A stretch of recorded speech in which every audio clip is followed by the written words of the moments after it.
अस्सलाम वालेकुम students, welcome to my YouTube channel. बच्चों, आज हमने केमिस्ट्री का चैप्टर नंबर 6 इक्विलिब्रिया स्टार्ट करना है। तो ये बहुत ही आसान सा चैप्टर है और इसमें जो है बहुत ज़्यादा समझने वाली भी बातें नहीं हैं।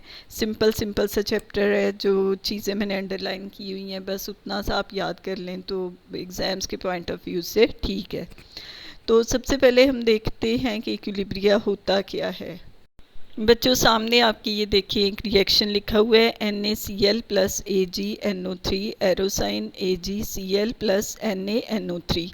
तो बच्चों, जब भी कोई केमिकल रिएक्शन होता है तो उसमें आपको पता है कि रिएक्टेंट्स जो हैं वो आपस में मिलते हैं और प्रोडक्ट्स बनते हैं। ठीक है, तो ये रिएक्शन उस वक्त तक कंटिन्यू रहता है जब तक तमाम रिएक्टेंट्स जो हैं वो प्रोडक्ट्स में चेंज ना हो जाए। ठीक है, तो अगर तमाम रिएक्टेंट्स प्रोडक्ट्स में चेंज हो जाती हैं और पीछे कोई भी रिएक्टेंट बाकी नहीं बचता तो इस किस्म के रिएक्शन को हम इरिवर्सिबल रिएक्शन कहते हैं। यानी ये सिर्फ एक साइड से वकूफ़ पज़ीर हो रहा है, यानी रिएक्टेंट से प्रोडक्ट की तरफ। लेकिन बच्चों, कुछ रिएक्शंस ऐसे भी होते हैं जो कि कभी भी मुकम्मल नहीं होते। मतलब ये कि जब रिएक्टेंट्स आपस में मिलते हैं तो फिर वो प्रोडक्ट्स में चेंज हो जाते हैं। जब प्रोडक्ट्स बनते हैं तो एक ख़ास टाइम के बाद प्रोडक्ट्स जो हैं वो वापस टूट कर रिएक्टेंट्स में चेंज हो जाते हैं।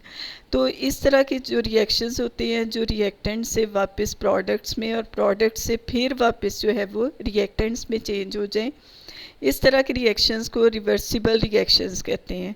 और इनको ज़ाहिर करने के लिए हम डबल हेडेड एरो लगाते हैं, हाफ हेडेड एरो भी इसको कहते हैं, जो दोनों साइड पे। अब ये जो लास्ट वाली इक्वेशन है उस पर आप देखें N2 plus 3H2 arrow sign. ऊपर देखिए इसकी कंडीशन 400 डिग्री सेंटीग्रेड और 200 एटमॉस्फेरिक प्रेशर है, और नीचे कैटलिस्ट जो है वो Fe यानी आयरन है, और उसके मिलने से क्या बनता है 2NH3 यानी अमोनिया गैस बनती है। अब अगर इसमें हम देखें तो इसमें देखिए नाइट्रोजन गैस का 1 मोल 3 मोल हाइड्रोजन गैस के साथ रिएक्शन करता है, और ऊपर कंडीशंस आपको मैं पहले ही बता चुकी हूँ। उन कंडीशंस पर 2 मोल अमोनिया गैस के बनाता है। अमोनिया गैस जो है ये बनने के बाद दोबारा फिर तहलील हो जाती है, टूट जाती है, और दोबारा से फिर रिएक्टेंट्स बनाना शुरू कर देती है, और रिएक्शन कभी भी मुकम्मल नहीं होता। इस तरह की रिएक्शन में हिस्सा लेने वाली तीनों अशिया बैक वक्त रिएक्शन मिक्सचर में पाई जाती हैं।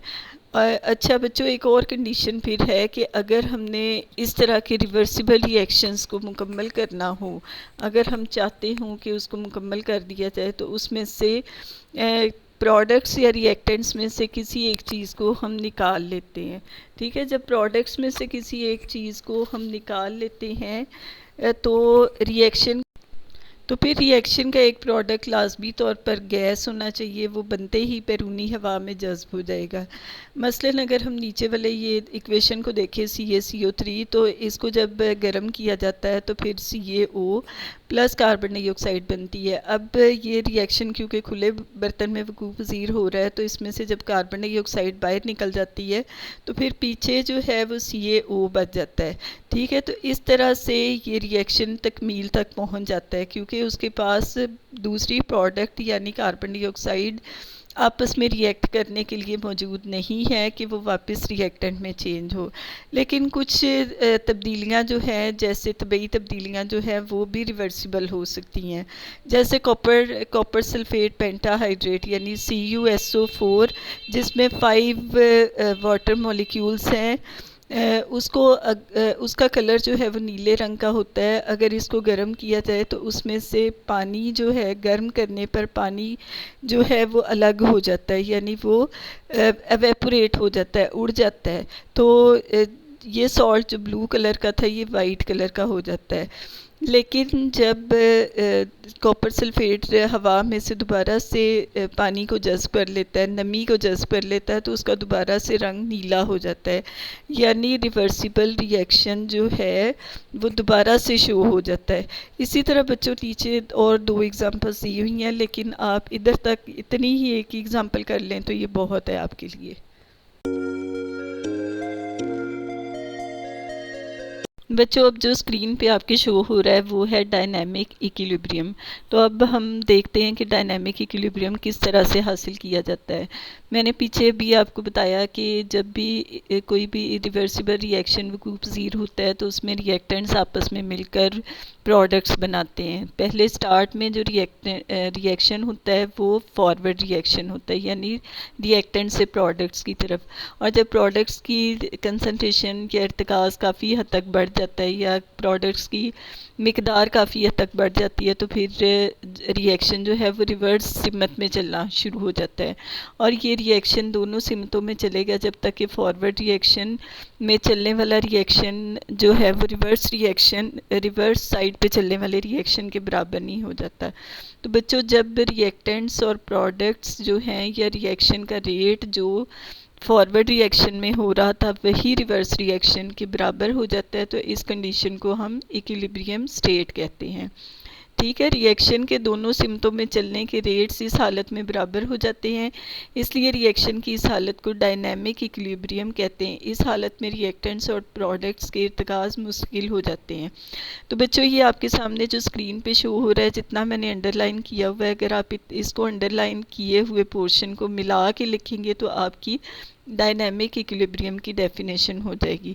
नीचे दिलचस्प मालूमात में देखें तो सूबा सिंध के में थर के मुकाम पर कोयले के बहुत बड़े ज़खायर मौजूद हैं। इस कोयले से बिजली बनाई जा सकती है। जब कोयले का स्टीम के साथ रिएक्शन किया जाता है तो कार्बन मोनोऑक्साइड और हाइड्रोजन बनते हैं। ये प्रोडक्ट्स फिर एक रिवर्सिबल रिएक्शन जैसे कैटालिटिक मैथिनेशन कहते हैं के ज़रिए मीथेन गैस बनाते हैं। तो बच्चों ये जो डेफिनेशन है कैटालिटिक मिथाइनेशन, इसकी डेफिनेशन आपको एग्ज़ाम में भी आ सकती है, तो इसलिए आप इसको एग्ज़ाम्स के पॉइंट ऑफ व्यू से याद कर लें। C+H2O एरोसाइन CO प्लस H2 ये वाटर गैस है और इसमें जो है catalyst CO plus 3H2 catalyst काम करता है और ये दोबारा से CH4 methane gas plus H2O बना देता है। अब बच्चों ये देखिए आपकी बुक में नेक्स्ट पेज शो हो रहा है, तो इसमें देखिए रिवर्सिबल रिएक्शन डायनामिक इक्विलिब्रियम की हालत में आने में कितना वक्त लगता है, अब हमने ये देखना है। तो डायनामिक इक्विलिब्रियम की हालत जो है वो डिपेंड करती है कि वो किन कंडीशंस पर वकूफ़ पज़ीर हो रहा है। यानी डायनामिक इक्विलिब्रियम की हालत पर पहुंचने के लिए ज़रूरी है कि फॉरवर्ड सिमत में चलने वाले रिएक्शन का रेट और रिवर्स सिमत में चलने वाले रिएक्शन का रेट दोनों बराबर हों। ये दोनों रेट्स फ़ौरन बराबर नहीं हो जाते बल्कि इसको कुछ वक्त लगता है। कुछ वक्त गुजरने के बाद जो है वो दोनों रेट्स बराबर होते हैं। यानी जब प्रोडक्ट्स रिएक्टेंट्स जो हैं वो मिलते हैं और प्रोडक्ट्स बनाते हैं तो सबसे पहले रिएक्टेंट्स से प्रोडक्ट्स बनते हैं, फिर आहिस्ता आहिस्ता प्रोडक्ट्स जो हैं वो वापस टूट कर रिएक्टेंट्स में आते हैं और एक टाइम ऐसा आ जाता है कि दोनों रेट बराबर हो जाते हैं और इसी कंडीशन को या इसी टाइम को डायनामिक इक्विलिब्रियम की हालत कहते हैं। तो ये बच्चों आपके सामने मैंने नीचे इक्वेशन भी लिखी हुई है N2 + 3H2। तो ये 400 डिग्री सेंटीग्रेड पे अमोनिया बनती है और ये भी एक रिवर्सिबल रिएक्शन है। इसी तरह दरअसल इक्विलिब्रियम रिएक्शन 4 या 5 सेकंड में इक्विलिब्रियम की हालत में हासिल कर लेगा, जैसे 2H2O और ये इलेक्ट्रिक करंट गुजारें तो हाइड्रोजन प्लस ऑक्सीजन में जो है वो इसकी हाइड्रोलिसिस हो जाती है। फिर अगला टॉपिक बच्चों जो हमने पढ़ना है वो है केमिकल रिएक्शन की कंडीशंस में तब्दीली, कि उसको हम किस तरह से केमिकल रिएक्शन की कंडीशंस को तब्दील कर सकते हैं। अगर कोई रिवर्सिबल रिएक्शन जब डायनामिक इक्विलिब्रियम की हालत इख्तियार कर लेता है तो फिर उसको गैर महदूद मुद्दत के लिए अपनी हालत को बरकरार रखता है बशर्ते कि उसको डिस्टर्ब ना किया जाए। एक रिवर्सिबल रिएक्शन मंदरजा झैल तरीक़ों से डिस्टर्ब किया जा सकता है। नंबर 1 जो है रिएक्शन में किसी भी रिएक्टेंट को शामिल कर दिया जाए या निकाल दिया जाए, फिर प्रोडक्ट्स को शामिल कर दिया जाए या उसमें से निकाल दिया जाए, या फिर कैटलिस्ट उसमें डाल दिया जाए। और फिर नंबर 4 पे आ जाता है अगर रिएक्शंस या प्रोडक्ट्स में गैसीय अशिया शामिल है तो फिर रिवर्सिबल रिएक्शन के प्रेशर को तब्दील किया जा सकता है। है। तो इसी जो है रिवर्सिबल रिएक्शन की एग्जांपल जो यहाँ पे इक्विलिब्रियम की हालत में है वो आपको दी गई है, यानी N2 प्लस 3H2O, और ये कैटलिस्ट के की मौजूदगी में ये रिएक्शन वकूअ पज़ीर होता है 400 डिग्री सेंटीग्रेड पे, और इससे अमोनिया गैस बनती है। बच्चों, ये आज का हमारा छोटा सा टॉपिक था जिसमें मैंने आपको डायनामिक इक्विलिब्रियम समझाने की कोशिश की है। उम्मीद है कि आपको समझ आ गई होगी। मैं अपनी वीडियो को इधर ही एंड करती हूँ। मेरे चैनल को सब्सक्राइब करना, लाइक करना और शेयर करना ना भूलिएगा। Thank you so much. अल्लाह हाफिज़।